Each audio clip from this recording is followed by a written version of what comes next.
गया है, लेकिन ये हमारे लिए सौभाग्य की बात है कि तेजकर झा जी यहाँ हैं। तो ये हर समय सुखद होता है कि ऑथर के मुंह से ही किताब के बारे में कुछ सुना जाए। और इस किताब का टाइटल है the crisis of succession palace intrigues. ये दरभंगा महाराज से रिलेटेड हिस्ट्री की किताब है और इन्होंने बहुत ही शोध किया है इस पे। तो मैं सर्वप्रथम तेजकर झा जी से आग्रह करूंगा इस किताब के बारे में हमें कुछ बताएं। धन्यवाद। और इस मंच से इस किताब के बारे में बात करते हुए मुझे अपार हर्ष हो रहा है। ज्ञानोत्सव जब बात चली थी आज से 2-3 साल 2.5 साल पहले, तो आज हम उसका देख रहे हैं कितना फलीभूत हो रहा है, इतना लाइवली डिस्कशंस हो रहे हैं, इतने अच्छे अच्छे लोग आ रहे हैं, पूरे देश से आ रहे हैं और बाहर से भी आ रहे हैं। तो यहाँ पे इस किताब को लिखने के बारे में कैसा अनुभव रहा, क्यों लिखा गया, इसके बारे में कुछ डिस्कस करने के लिए कहा गया है। तो 1-2 चीज़ मैं पहले बताना चाहूँगा कि एक दरभंगा में संस्था बनी कामेश्वर सिंह कल्याणी फाउंडेशन। मेरे पिता उसके managing trustee, life time managing trustee थे। तो आगे क्या काम किया जाए इससे, तो वही सारे काम करने चाहिए जो राज दरभंगा जैसा इंस्टीट्यूशन यहाँ कर रहा था। उसका एक अंग था कल्चर पे बात करना, कल्चरल प्रोग्राम्स आयोजित करना, कुछ पढ़ाई लिखाई की बात करना। इस क्षेत्र में एक जो बहुत बड़ी विषमता थी कि प्रमाणिक दस्तावेजों का पब्लिक डोमेन में बड़ा अभाव था, जिसके चलते बहुत सारी भ्रांतियां उत्पन्न हो रही थी, बहुत सारे कथा कहानियां बन रही थी और बहुत तरह की बातें आ रही थी। तो वह कि इसको किया जाए, तो वो काम वहाँ से प्रारंभ हुआ। हालांकि किताबें दरभंगा राज पर और मिथिला पे कई पहले भी लिखी जा चुकी हैं और लिखी जाती रहेंगी। कुछ किताबों का मैं जिक्र कर देना आवश्यक समझता हूँ, जो हिस्ट्री के जो लोग हैं वो लोग जानते भी होंगे। रियाज़े तिरहुत उर्दू में लिखा गया अयोध्या प्रसाद बहार का 1868 में। आयनाए तिरहुत 1883 में पब्लिश हुई और ये बिहारी लाल फितरत ने लिखा। मिथिला दर्पण रास बिहारी लाल दास ने लिखा 1915 में। मिथिला तत्व विमर्श महामहोपाध्याय परमेश्वर झा ने लिखा, ये 1977 में छपी। मिथिला भाषामय इतिहास महामहोपाध्याय मुकुंद झा बख्शी ने लिखा, ये बनारस से छपी। हिस्ट्री ऑफ तिरहुत इंग्लिश में लिखा गया, श्याम नारायण सिंह ने लिखा। बैप्टिस्ट मिशन ने छापा कलकत्ता से 1922 में। उसके बाद history of Muslim rule in Tirhut लिखा गया। खंडवला राज दर्पण लिखा गया। History of Darbhanga Raj by Jatashankar Jha बहुत ही प्रामाणिक रहा, उनकी पीएचडी थीसिस थी। महेश ठाकुर, महामहोपाध्याय महेश ठाकुर का खुद का लिखा हुआ सर्वदेश वृत्तांत संग्रह बहुत महत्वपूर्ण संस्कृत में एक किताब है। Biography of an Indian patriot Maharaja Lakshmeshwar Singh of Darbhanga Jatashankar Jha ने लिखा। A great state and its landlords in colonial India Darbhanga 1860 to 1942। Stephen हेनिंघम ने इसको इंटरनेशनल एक आयाम दिया दरभंगा स्टडीज को। उसके बाद पंडित महेश ठाकुर महाराज ऑफ दरभंगा कीर्तिनाथ ठाकुर ने लिखा। तो ये सब किताबें लिखी जाती रहीं। दरभंगा राजघराने का समाज के स्तर पे आर्थिक और राजनीतिक जो भी काम रहे उनको तो लोग देखते रहे, लेकिन 18 जनरेशन चलने वाला ये राजवंश समाप्त होता है और नॉर्थ बिहार के सारे इकोनॉमिक इंस्टीट्यूशंस भी बैठ जाते हैं। तो आज़ादी के बाद राजतंत्र चला गया, तो उसके साथ क्या इंडस्ट्री भी चले गए? क्या इसके पीछे क्या बात रही? बहुत सारी बातें आती रही। अभी सर ने अपने कथन में कहा कि शुगर मिल्स थे समाप्त हो गए, जूट मिल्स थे समाप्त हो गए, एशिया का सबसे बड़ा पेपर मिल था थलवारा में, खत्म हो गया। इस तरह के कई इंडस्ट्री थे। अगर हम पीसी राय चौधरी का गजेटियर देखते हैं, दरभंगा डिस्ट्रिक्ट गजेटियर, तो दरभंगा, सीतामढ़ी, समस्तीपुर और मधुबनी को मिला करके उस समय दरभंगा डिस्ट्रिक्ट हुआ करता था, और इसमें तकरीबन 7 शुगर मिल थे, और 7 शुगर मिल के अलावा शुगर क्रशिंग मिल्स 25 से ऊपर थे। बाकी इंडस्ट्रीज की तो कथा ही छोड़ दीजिए। और इन शुगर मिल्स से जुड़े हुए जो कोऑपरेटिव्स थे, उसमें एक एक, जैसे लोहट शुगर मिल कोऑपरेटिव में 40,000 किसान जुड़े थे, 5 लाख रुपया तक का लोन दिया जाता था।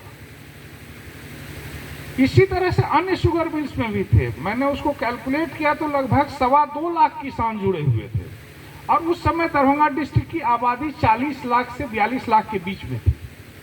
अगर उसको परिवार के टर्म्स में देखा जाए, मैं इकोनॉमिक्स के टर्म में नहीं, सोशियोलॉजी के टर्म में कहूँगा, तो अगर 5 से भी भाग देते हैं तो देख लीजिए कि कितनी आबादी, कितना परिवार उससे बेनिफिटेड था। तो ये क्यों समाप्त हो गया?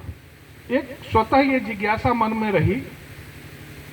बातें समाज में और भी थी। महाराज का डेथ हुआ 54 साल के अवस्था में।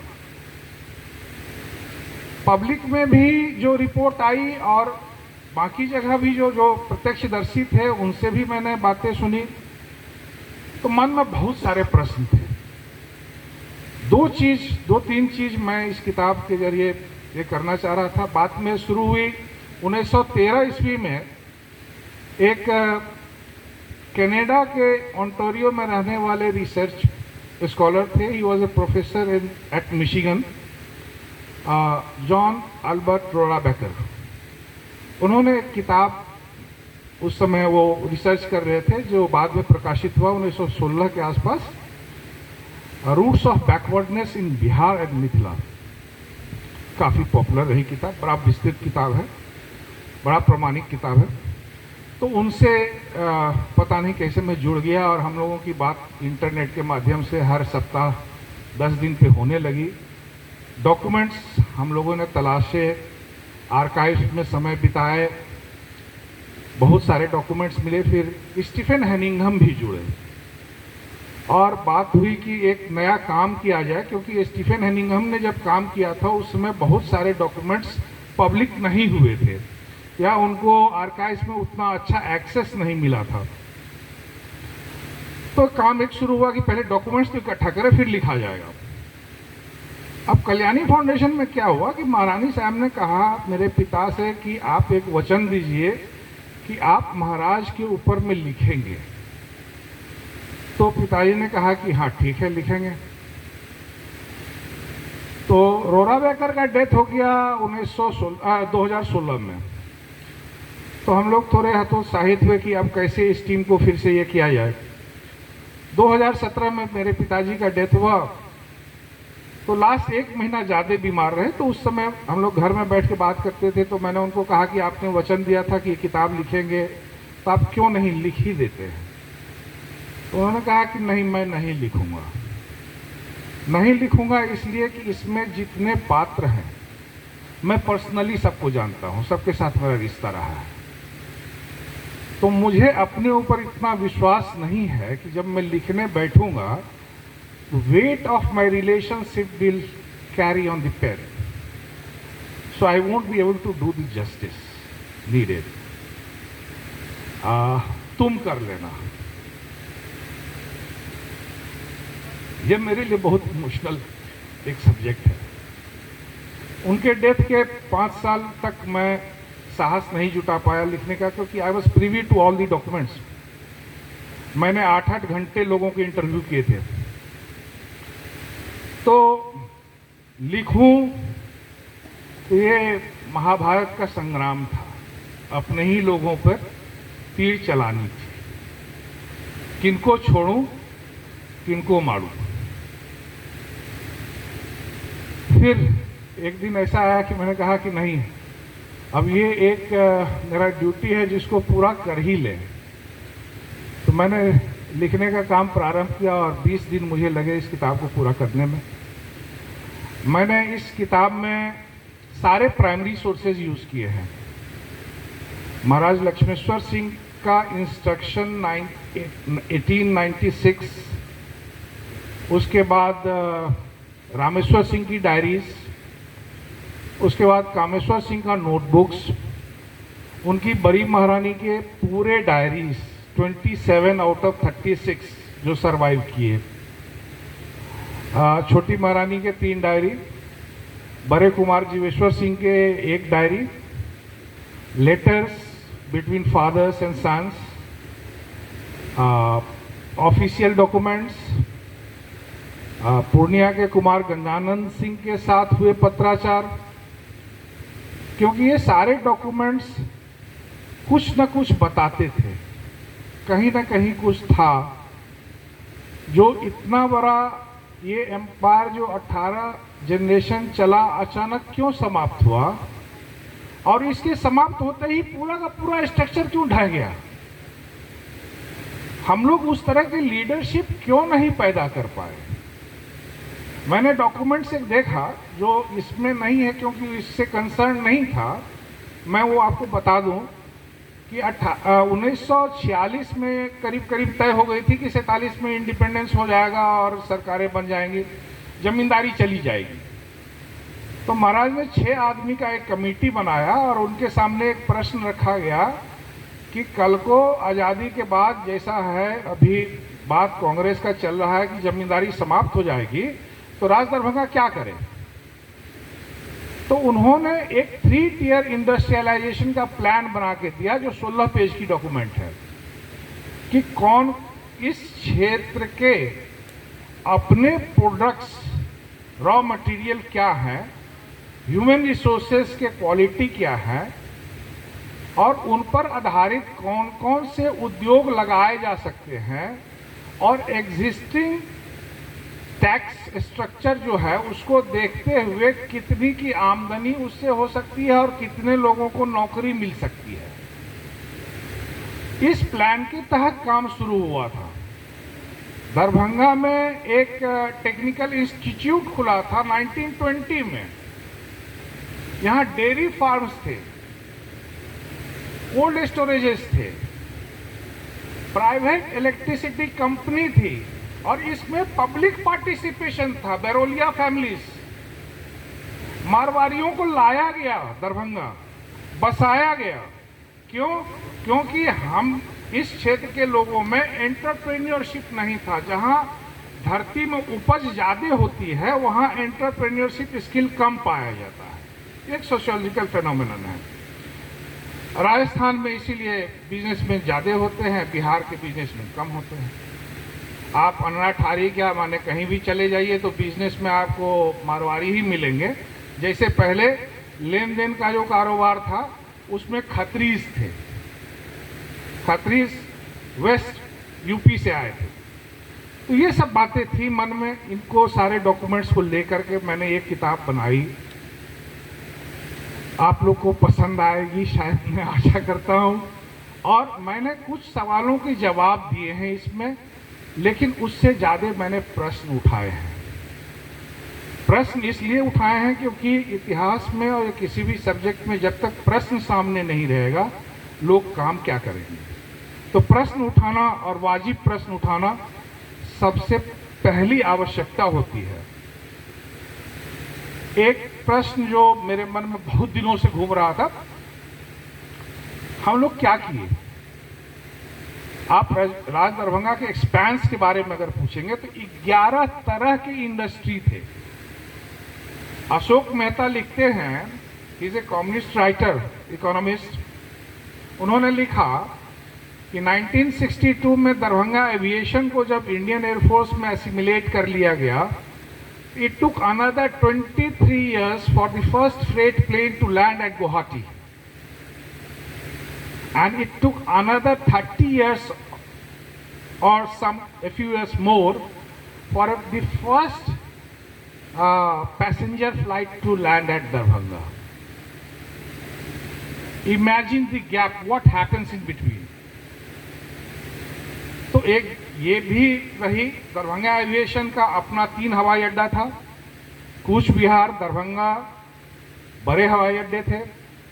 एक portion of Dum Dum airport at Calcutta and Purnia airport, ये दरभंगा का प्राइवेट एयरपोर्ट थे। इन एयरपोर्ट से फ्रेट प्लेन्स चलते थे। There was only 1 passenger plane which was meant for the Maharaja for his personal use, otherwise it had 5 planes। पहला कोसी पर जो डैम बना नेपाल में, उसके सारे रॉ मटेरियल्स उसी प्लेन से ट्रांसपोर्ट किए गए थे। जो पहला रेलवे लाइन बना जयनगर टू नेपाल जनकपुर, उसकी जमीन राज दरभंगा ने लीज दिया था नेपाल सरकार को। इसके डॉक्यूमेंट्स उपलब्ध हैं, गवर्नमेंट ऑफ इंडिया के पास है, मेरे पास भी आया चीफ सेक्रेटरी के थ्रू, क्योंकि बीच में एक प्रॉब्लम हो गया था इंडिया और नेपाल को, तो उसके बारे में उन्होंने पूछा था सवाल। तो ये 11 इंडस्ट्रीज और इन्वेस्टमेंट्स वर्ल्ड मार्केट में दरभंगा राज right from 1880 to 1960 had been spending £1 million a year, £1 million a year. I have the documents. पूरे नॉर्थ, ये साउथ ईस्ट एशिया में इन्वेस्टमेंट्स था। और कई एस्पेक्ट हैं। लक्ष्मेश्वर सिंह की जो बायोग्राफी लिखी गई, उसमें एक चिट्ठी छापी गई 1896 की, गांधी जी की चिट्ठी है। साउथ अफ्रीका से उन्होंने लिखा कि मुझे आपका अनुदान मिलता है और मिलता रहेगा, आशा करता हूं, और मुझे ये ज़रूरत है, इसको कृपया आप देख लें। तो ये चिट्ठी आइसोलेशन में नहीं रहा होगा। अगर मिलता है, रहा है और मिलता रहेगा तो रहा होगा। और फिर गांधी को कैसे पता था कि दरभंगा में एक आदमी है जो हमको अनुदान दे सकता है? वो तो गुजरात में पढ़े, फिर लंदन गए और लंदन से साउथ अफ्रीका चले गए, तब तक तो वो आए नहीं थे। तो ये भी एक चीज है। और फिर अगली डॉक्यूमेंट मिलती है 1946 की, स्वामी भवानी दयाल, जिनको पैसा वायर ट्रांसफर होता था वहां साउथ अफ्रीका आंदोलन चलाने के लिए। तो आंदोलन चलाने के लिए वहां पैसे देने की जरूरत क्या थी? क्या इंटरेस्ट था दरभंगा को? इसके बारे में भी काम करने की जरूरत है। बहुत सारी बातें हैं। आशा करता हूं कि आपको इन किताब से कुछ मिलेगा। Anybody has any question, I would like to yes definitely answer it, and if I don't know I would like to search, look for the answers. Thank you very much. या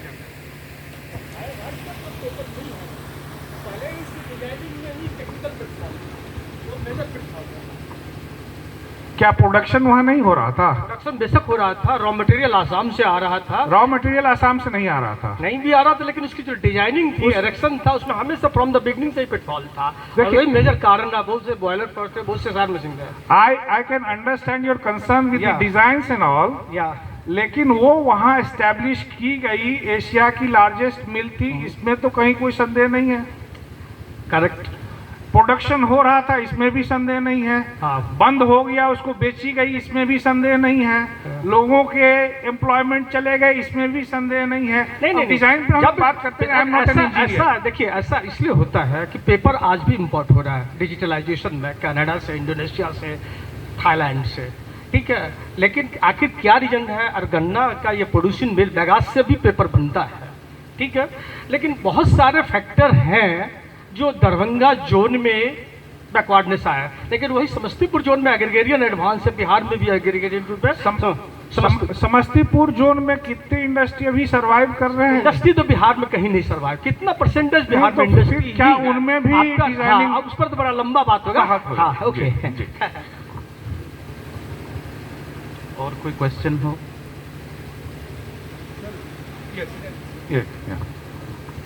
सर, ये मैंने कहीं पढ़ा या सुना है कि Tata steel जब एस्टैब्लिश हो रही थी जमशेदपुर में, तो उसमें भी राज दरभंगा का कुछ इन्वेस्टमेंट था। जी सर, तो ये आफ्टर दी डाउनफॉल उस तरह और भी इंडस्ट्रीज में होगी? जी, हम देखते हैं कई यूनिवर्सिटी में दरभंगा हाउस भी है, वो तो अभी भी है लेगेसी के तौर पर, लेकिन जो इंडस्ट्रियल इन्वेस्टमेंट हुआ हाँ। वो आफ्टर मतलब जब डायनेस्टी खत्म हो गई उसके बाद क्या हुआ उसमें उसका? हाँ, वेरी इंपॉर्टेंट क्वेश्चन। जब टाटा शुरू किया था यहाँ, तो उस समय में 50 लाख रुपए का इन्वेस्टमेंट हुआ था राज दरभंगा की तरफ से, विच वॉज जैसा अशोक चवन लिखते हैं, it was probably the highest investment beyond the Tata family itself. तो महाराज का जो डेथ हुआ उससे पहले एक बड़ी change I. The crisis of succession is about that change. होता क्या है कि जितने करीबी संबंधी थे जिनके मन में ये उत्सुकता जगी थी कि हम भी सक्सेसर हो सकते हैं, इस गद्दी पर बैठ सकते हैं, तो पहले तो उसके लिए आपस में एक इंट्रीग्स चले। लेकिन एक समय आया जब ये गद्दी का महत्व नहीं रह गया और इस गद्दी का ट्रांसफॉर्मेशन हो गया प्रॉपर्टी में।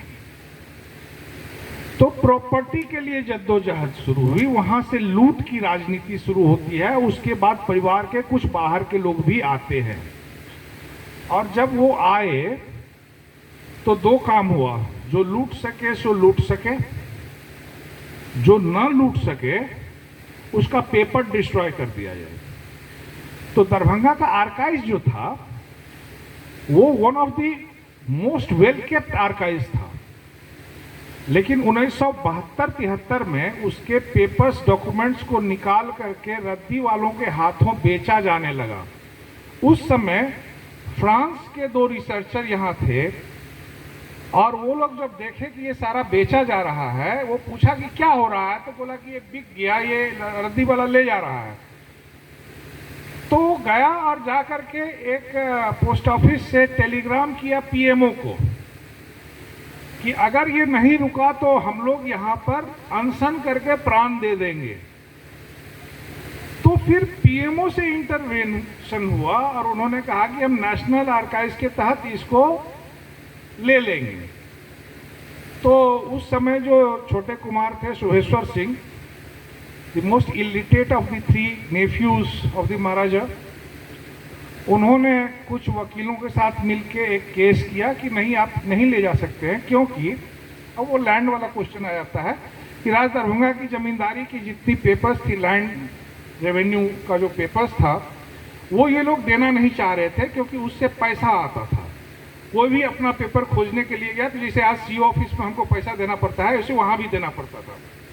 तो ये हम नहीं देंगे। फिर एक कॉम्प्रोमाइज हुआ कि ठीक है, आप पेपर्स यहाँ से दिल्ली नहीं जाएगी, क्योंकि नेशनल आर्काइव्स इसको नहीं लेगी, बिहार आर्काइव्स ले लेगी, और ये रीजनल आर्काइव्स दरभंगा हो गया।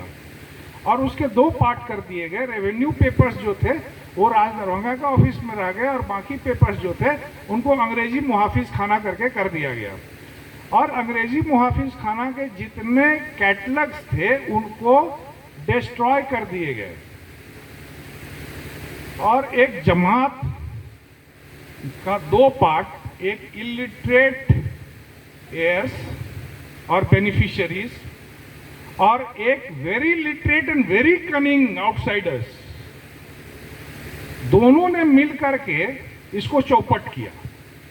तो लोगों को पता भी नहीं चला कि कहाँ क्या चला गया। इसका एक कारण ये भी रहा कि 1930 में एक आदमी अपॉइंट हुआ था चीफ मैनेजर, जिसका नाम था जेराल्ड डेनवी, और Gerald Denvy was very efficient zamindari manager.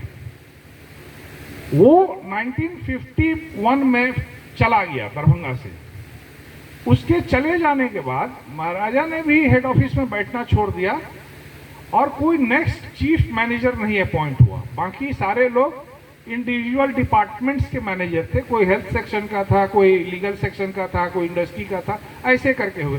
तो एक दूसरे को पता भी नहीं था कि किसका पेपर कहाँ है।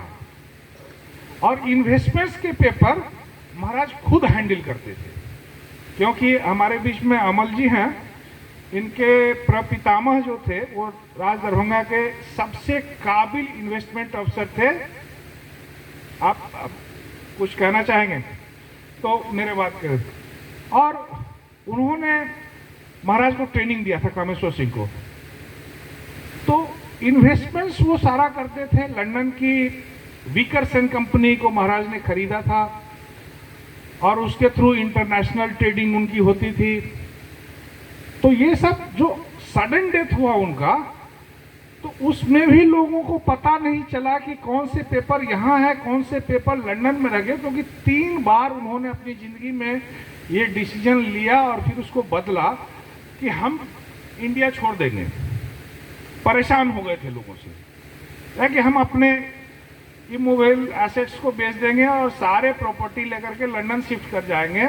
कॉर्नवॉल में, पेनायर में, ऑन द क्लिफ 600 एकड़ का एक फार्म खरीदा गया, 7 बेडरूम एक बंगलो उसमें था। तो he wanted to shift there, लेकिन नहीं गए। तो ये पेपर्स हैं, इन्वेस्टमेंट्स हैं, कौन परस्यू करेगा, कौन पढ़ेगा?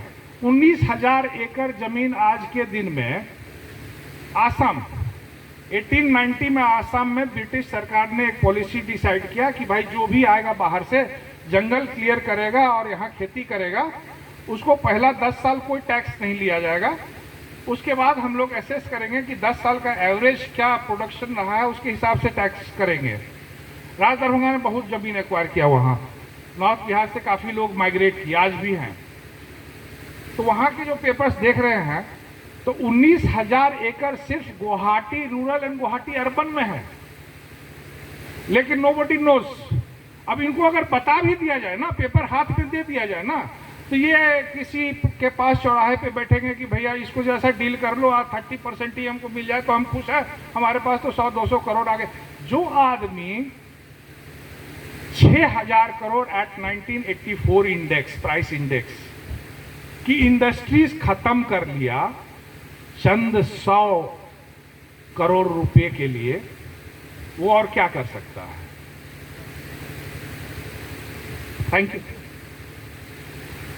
इनकी एक बात को मैं सपोर्ट करना चाहता हूं। मैं जब गुवाहाटी में काम करता था तो वहाँ के एजुकेशन मिनिस्टर से एक दिन मेरी बात हो रही थी। हम लोग खाने पे एक साथ बैठे थे। तो जब मैंने कहा कि मैं दरभंगा का रहने वाला हूँ, तो उन्होंने मुझे कहा कि कामाख्या मंदिर जहाँ पे है हिल टॉप पे, कामाख्या मंदिर के एक लेयर ऊपर हिल टॉप पे महाराजा ने अपना ज़मीन खरीदा था। पूरी कामाख्या हिल ही है। वहाँ पे उन्होंने एक स्थल बनाया था जहाँ वो जाते थे और वहाँ मेडिटेशन करते थे कभी कभी। उन्होंने कहा कि उसका कोई क्लेमेंट नहीं मिल रहा है हमें, और इस कारण से वो हमारा पड़ा हुआ है और वो डिस्प्यूट हो रहा है। तो ऐसी भी स्थिति थी कि जो बहुत ही इम्पोर्टेंट जगह है जहाँ महाराजा की एक प्रॉपर्टी थी और कोई क्लेमेंट नहीं मिला। तो इसलिए जो ये कह रहे हैं कि आसाम में इतनी बड़ी प्रॉपर्टी है, ये बात पूरा का पूरा कामाख्या हिल ही दरभंगा राज की प्रॉपर्टी है, इसमें कोई संदेह नहीं है। ये सुप्रीम कोर्ट के जजमेंट में, फैमिली सेटलमेंट जजमेंट में लिखा हुआ है, तो उस पर कोई संदेह नहीं है। एक खुशखबरी मैं आप लोगों के साथ शेयर करना चाहूँगा, क्योंकि ये समस्त मिथिला के लिए है। मेरी किताब 2015 में आई, ब्लूमिंगटन से पार्ट्रिज पब्लिकेशन ने छापा। Inception of Banaras Hindu university, who was the founder in light of historical documents. 450 document मैंने उसमें साइट किए थे। 100 वर्ष का झूठ, 12 साल लगे मुझे इसे उन लोगों के पाचन क्रिया में इसको पचाने में, और पिछले 13 तारीख को आखिरकार हार करके एक इंटरनेशनल चेयर की स्थापना BHU में हुई है, दरभंगा नरेश रामेश्वर सिंह के नाम पे। तो एक कदम तो कहीं बढ़ा, आगे जो हो। मुझे खुशी उस दिन होगी जिस दिन रामेश्वर सिंह और एनी बेसेंट दोनों के नाम को रिकॉग्नाइज किया जाएगा इक्वली विथ मदन मोहन मालवीय, क्योंकि 14 लाख का अपना जिसका वैल्यूएशन किया गया था अपनी कॉलेज, एनी बेसेंट ने पहला दान दिया था। तो हम लोग एक चल रहे हैं धीरे धीरे। तो मेरा काम रहा है एक बीएचयू के संदर्भ में रहा। अभी मेरी अगली किताब आ रही है नेशनल डिफेंस एकेडमी की स्थापना पर। नेशनल डिफेंस एकेडमी इंडिया का सबसे बड़ा डिफेंस ट्रेनिंग इंस्टीट्यूशन है और इसकी प्लानिंग और स्थापना एक बिहारी और एक मैथिल ने किया, doctor Amarnath Jha. English literature का आदमी डिफेंस इंस्टीट्यूशन खड़ा करता है। जनरल ऑचिनलेक ने अपनी मीटिंग में सारे जनरल्स को कहा, meet the modern Dronacharya of India, the man from English literature plan and established national defence academy. Thank you. अब मैं प्रोफेसर चंदना झा जी को आग्रह करूंगा यहाँ आके तेजकर झा जी को इन अचीवमेंट के लिए एक अपना पाक डुपटा से आभार व्यक्त करें।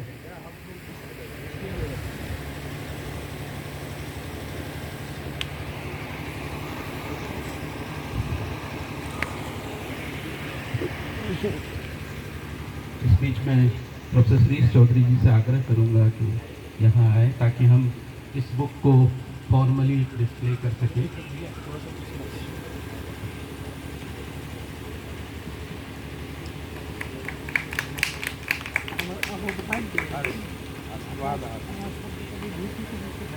बहुत यहाँ सबका आशीर्वाद ये हम इस कार्य को पाएगा। हम सोचे कि हमरा बहुत पता है अपना के सम्मानित करा के और काम सम्मान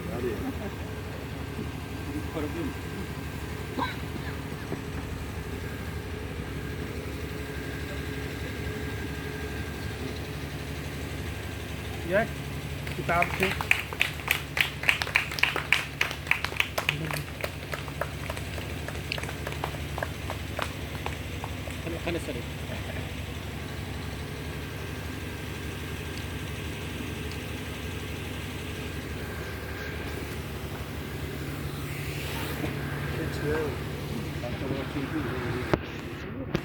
अब हम लोग लंच के लिए डिस्पर्स होंगे, लेकिन मेरी एक आग्रह है कि हम यहाँ से जब जाएं तो जहाँ हम लंच लेते हैं वही एक छोटा सा डोर है राइट साइड में, तो हम लंच लेने से पहले उस डोर में एंटर करें और वहाँ जो काम चल रहा है, जो हमारी महिलाएं प्रिंटिंग का काम करती हैं, हम एक बार उसका अवलोकन भी करें और उनको इनकरेज भी करें और वहाँ से लौट के फिर